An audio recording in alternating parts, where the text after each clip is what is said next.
The Ansem Reports in Kingdom Hearts 2 are more than just hidden lore collectibles.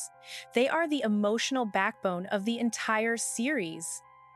Through these writings, we witness the fall of Radiant Garden, the rise of Xehanort, and the birth of Heartless, Nobodies, and Organization XIII. In this video, we're breaking down what the Ansem Reports really mean, how they connect the events of Kingdom Hearts 1 and 2, and why they mark the moment where Kingdom Hearts truly becomes something deeper than a simple battle between light and darkness. Just like I did in the last video, I will read over the Ansem Reports before I give my take on them.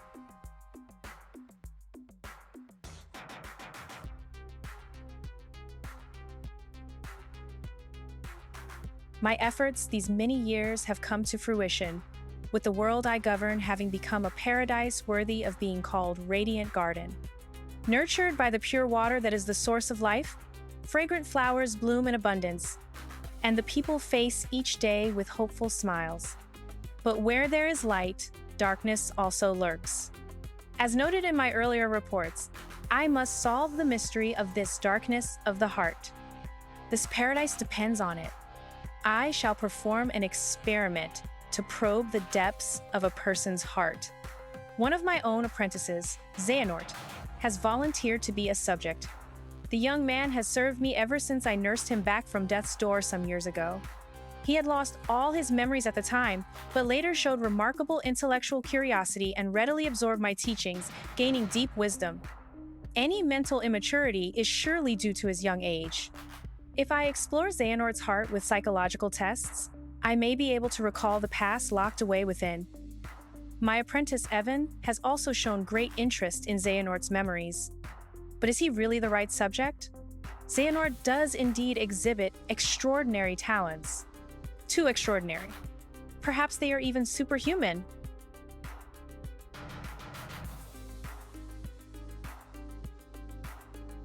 I have made a grave mistake. My study of the darkness of the heart began with a simple psychological test and quickly snowballed. Spurred on by my youngest apprentice, Ianzo, I constructed a massive laboratory in the basement of my castle. Unbeknownst to me, my 6 apprentices then began collecting a large number of subjects on which to perform dangerous experiments into the darkness of the heart. As soon as I found out, I called my apprentices together and ordered them not only to cease their studies, but to destroy the results of their research thus far. What on earth was happening within the hearts of my 6 beloved apprentices? While pursuing the mystery of the darkness of the heart, could they themselves have strayed into its depths? Yet I remain the most foolish of all for having begun these experiments. We are not meant to interfere in the depths of another's heart, no matter what our reasons for doing so. And my error plunged me into despair. A visitor from another world soothed my dejected soul. A tiny king named Mickey came wielding a legendary key, the infamous Keyblade, said to bring both chaos and prosperity to the world. He was very knowledgeable on many topics, and we deepened our friendship as we conversed companionably. Upon his advice, I decided to review the data obtained at my basement lab. That is when I discovered the Ansem's Reports. Though they bore my name, the only one I had written was number 0.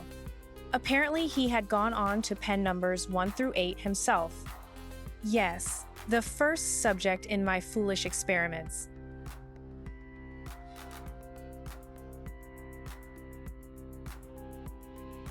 Chaos affects not only this world, but many other worlds besides.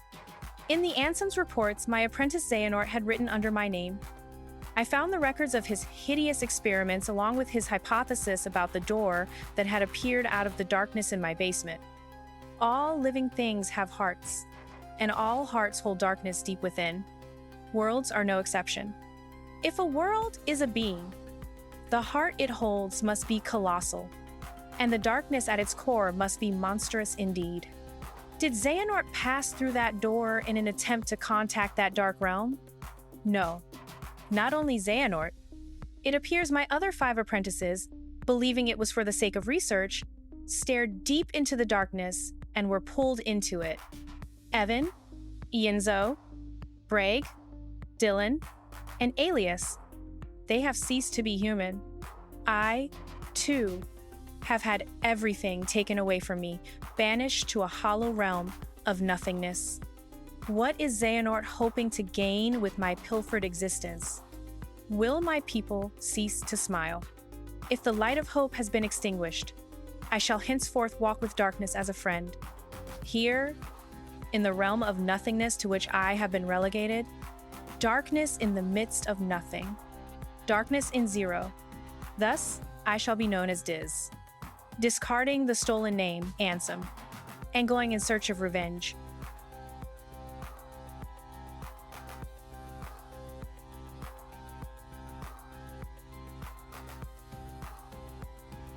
The distant days spent in that beautiful paradise are an illusion to me now. How long have I been here, banished to the realm of nothingness? It is only by relying upon my anger and hatred that I have been able to retain my sense of self here, where all existence is nullified.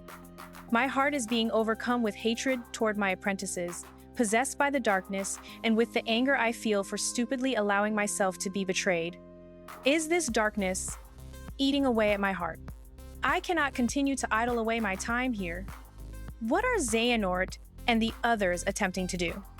I must unravel the mystery of these Ansem's reports, intercept my apprentices, and defeat them. That is my mission. The only way to repay the world for my sins. Those beings who lack hearts, the heartless, must be the key. The darkness of the heart, made flesh.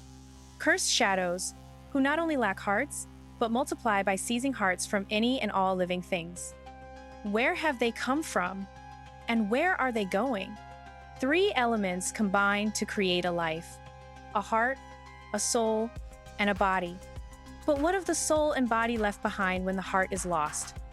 When the soul leaves the body, its vessel, life gives way to death. But what about when the heart leaves?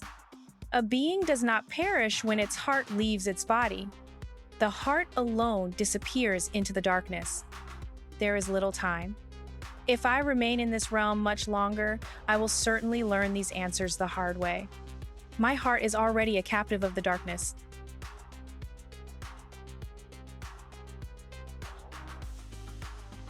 In this realm, where all existence has been disintegrated, I have just barely managed to preserve my sense of self by continuing to think and to write. It is a place where even time has lost all meaning. Eternity is as but a moment here. I must make haste. Certainly their plans are already underway. The Heartless must be the key to unraveling this mystery. The 6 traitors were operating a laboratory that churned out those cursed shadows. Not only did they generate pureblood Heartless from living hearts, but they then used those Heartless to synthesize artificial versions of the creatures as well. These synthetic Heartless bore insignias and were called emblems. Pureblood or emblem. These Heartless act only to fulfill their instinctive needs.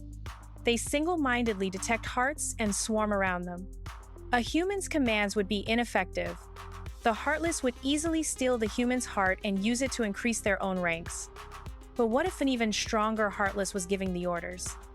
If he cast aside his own soul and body and became a Heartless, wouldn't he be able to control the otherwise intractable Heartless? Furthermore, wouldn't he be planning to make use of the creature's instincts? If the heart-seeking Heartless have their sights set on a larger, more powerful heart, their ultimate goal is crystal clear. The largest heart in existence, the heart of the world. This is all conjecture, but it would seem he is utilizing the Heartless in his search for a path leading to the heart of the world.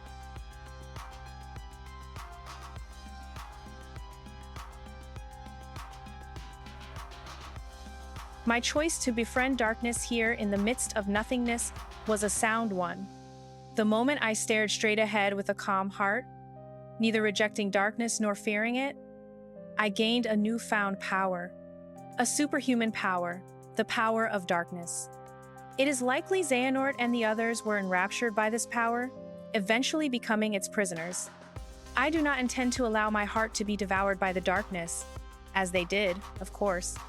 With this new power, I uncovered a corridor of darkness that connects the realm of nothingness to the outside world. While it is still difficult to come and go as I please, My banishment is now a thing of the past. To deceive Xehanort and my apprentices, I first used my power to change form before returning to the realm of light. As I had suspected, Xehanort had become a Heartless. Under my name, he commanded other Heartless in quests to snatch away the hearts of many different worlds. At the center of the heart Xehanort has stolen was Kingdom Hearts, which attracts tremendous darkness itself and attempts to send any and all matter back into its depths. The other 5 have disappeared.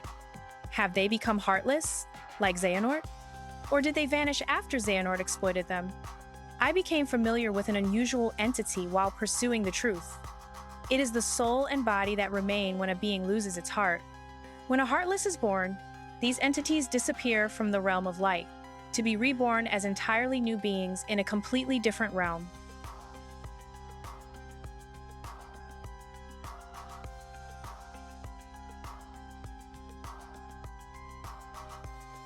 While beings born of darkness and those lacking hearts may find them convenient, it is dangerous for others to make much use of the corridors of darkness.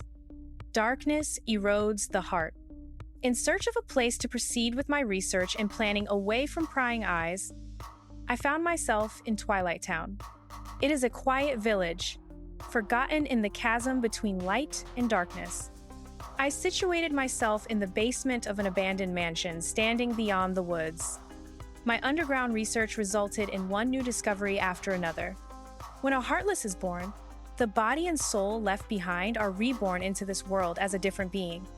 They possess different intentions than their Heartless brethren, and while it is unclear what these sentient things are after, it would appear they are responsible for much bedlam in the world. My erstwhile friend the King and his subjects, along with the hero wielding the Keyblade, are battling the Heartless even as a new threat approaches. This new threat.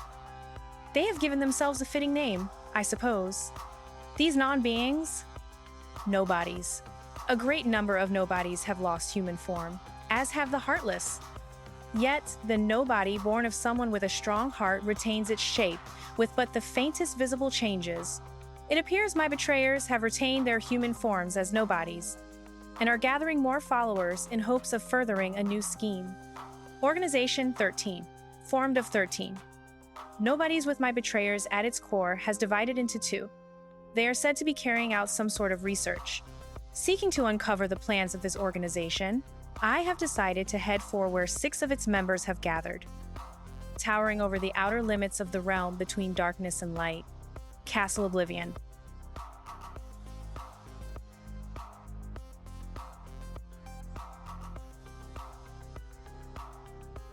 It appears that I have been too distracted by the behavior of Xehanort and his cohorts, and the events occurring in their vicinity. My friend's struggle to protect the realm of light from the threat of Heartless is now over, with Xehanort's Heartless, going by the name Ansem, Seeker of Darkness, defeated at last. The other wielder of the Keyblade, this hero, traveled from world to world, sealing up keyholes and laying Heartless low. Meanwhile, the king, who had dived into the realm of darkness, worked with the Keyblade-wielding hero to close the door to Kingdom Hearts from the realms of both darkness and light, thus holding off the threat of tremendous darkness. But there are still a great number of Heartless afoot, and Organization XIII and the Nobodies continue to be active in the shadows. Indeed, the world is still a very dangerous place. We must find a way to do battle with these enemies. Thus, I will both make amends and have my revenge. It is for this reason that I infiltrated Castle Oblivion. It consists of 13 floors above and 12 floors below ground, with the contents of its white rooms transforming in response to its visitors' memories. Organization XIII was conducting experiments on memory here. The subject in these experiments, a girl named Naminé, appeared to possess extremely unusual abilities. Were they attempting to derive something from these powers? Refusing to be distracted by Organization XIII, I had returned to my own secret research when a new visitor appeared at the castle today. It was Sora, the Keyblade-wielding hero who had defeated Ansem and his companions. Deep underground, the stench of darkness arose. All the players are coming together, it would seem.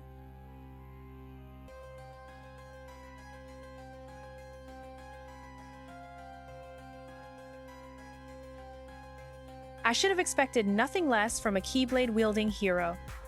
Sora and friends defied the machinations of Organization XIII and rescued Naminé. Naminé was a witch who controlled the memories of others. Most likely, these powers were achieved through a special process when she was born.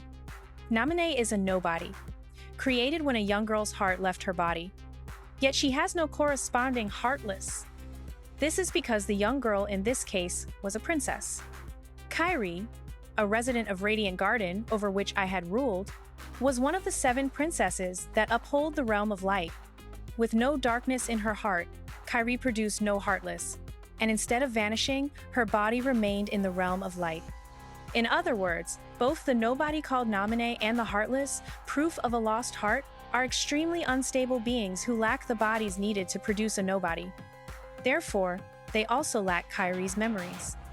One reason for this may be that Kairi's heart did not return to the darkness when separated from her body, but rather migrated to another vessel deep within Sora's heart. That is, Naminé is an alter ego of the Kairi who has directly interfered with Sora's heart. Could this be why Sora and those hearts are connected to him were able to have their memories controlled? She is a non-being in the truest sense of the word, having not even become a nobody, and with nowhere left to go, she is but the most.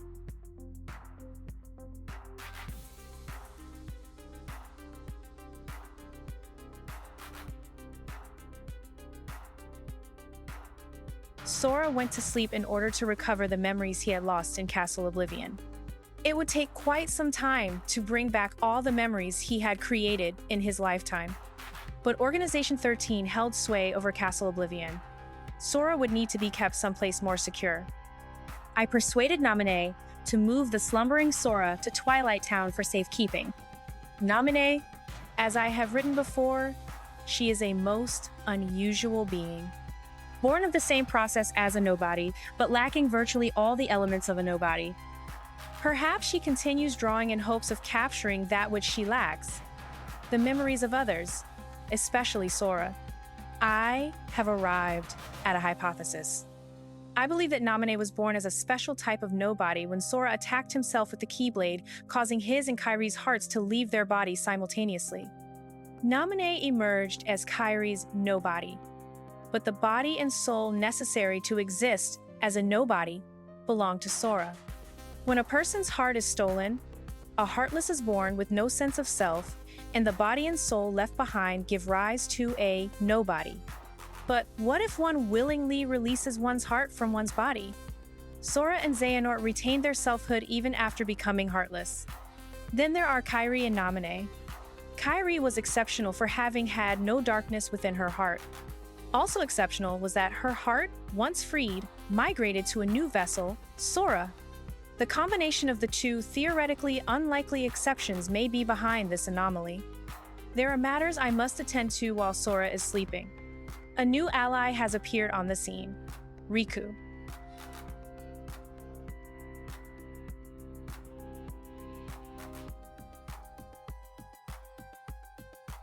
I was reunited with an old friend at Castle Oblivion, but was unable to disclose my identity. If he knew the situation, he would likely try to stop me from carrying out my revenge. As much as I would dearly love to converse with him, as in the old days, that is now but a hopeless dream. My friend has been fighting in the realm of darkness. Most likely he found his way there through Traverse Town. Like Castle Oblivion, that village also rests in the cleft between light and dark. It consists of the remnants of worlds whose hearts have been stolen by the heartless. It is where those who have barely escaped the destruction of their worlds eventually find themselves. This realm between is quite unstable, with corridors of darkness appearing from time to time. Whenever a world disappears, some of its inhabitants must arrive here through these corridors. Surely Sora traveled these same corridors of darkness when he first came to Traverse Town. It seems my friend, fighting in the realm of darkness, appeared in Castle Oblivion through a corridor of darkness constructed by Organization XIII. My new ally Riku also effected his return via one of these corridors. He swore to me he would give his all for his best friend Sora. In fact, Sora's memories have been slow to return. Thus, I have asked Riku to bring me another Sora, his nobody. Sora is indispensable if I am to achieve my goal. I require the Keyblade-wielding hero to fly through the realm of light and defeat Organization XIII.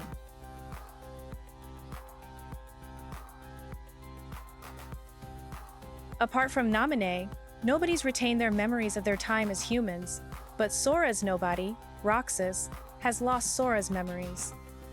This is likely because Sora's time as a Heartless was short, having recovered his heart and returned to his human form soon after leaving behind Roxas, his nobody. It would seem Roxas is much like Naminé.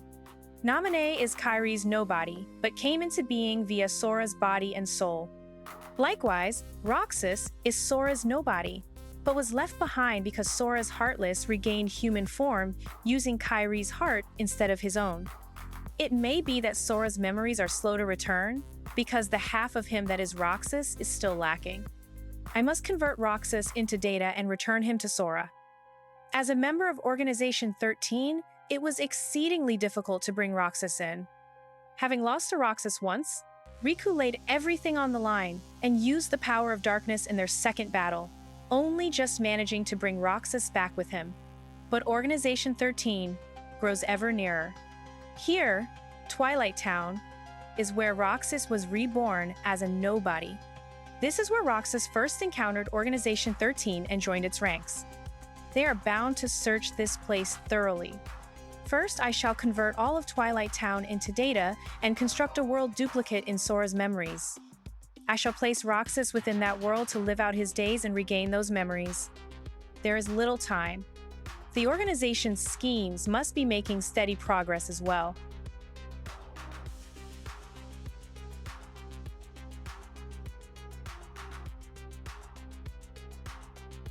Tomorrow, Sora awakens.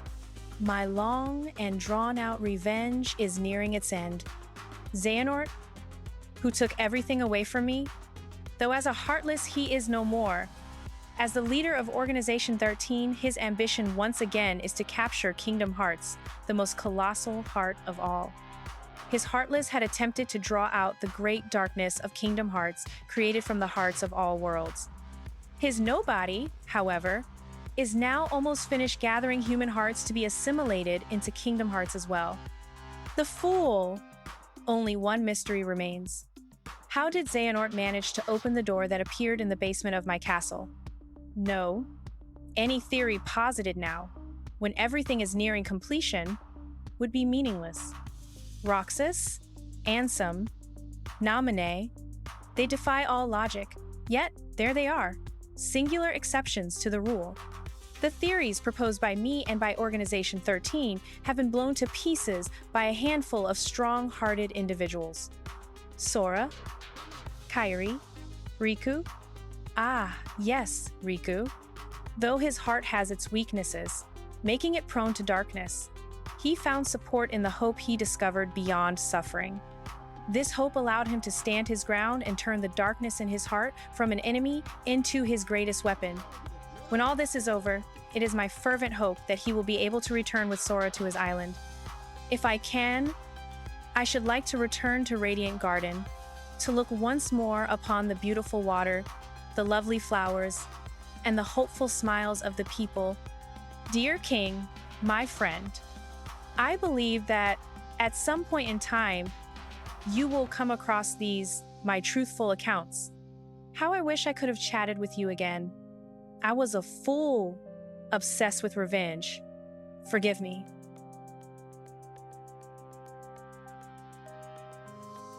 The Ansem Reports in Kingdom Hearts II are not written by Xehanort, but by Ansem the Wise, the original ruler of Radiant Garden. Unlike the reports from the first game, these documents are not the words of a villain blinded by obsession, but the reflections of a man burdened by regret, loss, and a desire to atone.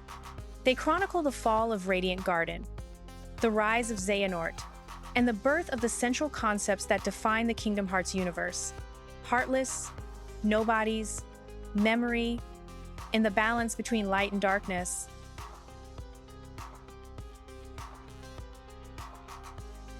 The early reports established Radiant Garden as a true paradise, thriving with light, life, and hope.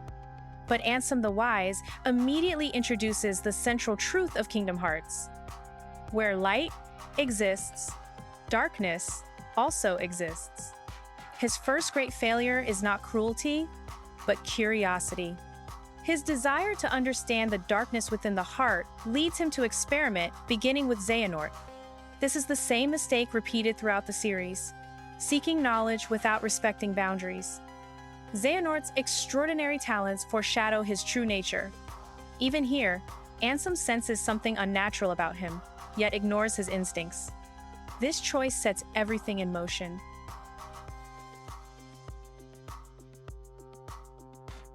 The reports then reveal the deepest tragedy. Ansem's apprentices secretly escalated the experiments far beyond his intent. They abducted subjects, created Heartless, and crossed moral lines in the name of progress. Ansem's realization is devastating.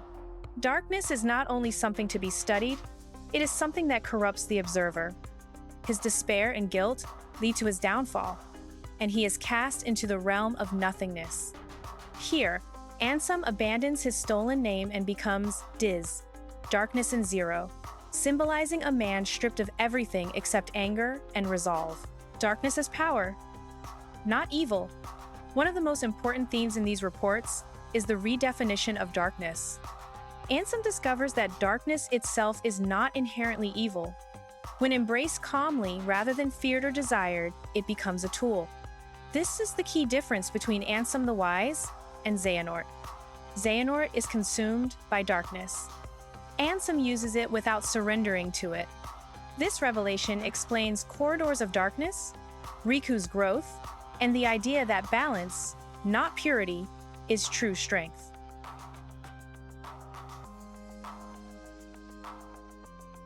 The reports formally define the trilogy's core metaphysics. Heartless are hearts consumed by darkness. Nobodies are the body and soul left behind when the heart is lost. Strong hearts produce humanoid, nobodies with identity and ambition.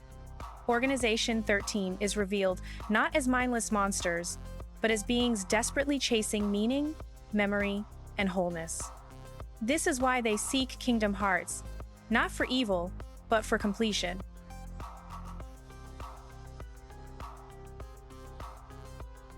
Naminé and Roxas represent anomalies that shatter every established rule. Naminé is Kairi's nobody, yet she has no true body or heart. Roxas is Sora's nobody, yet lacks his memories. Their existence proves that connections between hearts matter more than rules. Sora's willingness to sacrifice himself, Kairi's purity, and Riku's redemption all disrupt the cold logic of Xehanort's experiments.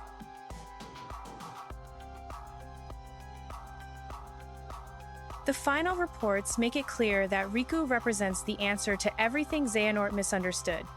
Riku accepts his darkness without letting it define him.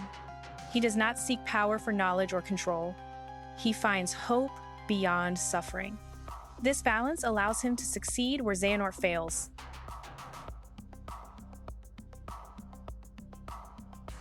In the end, the Ansem reports are not about science.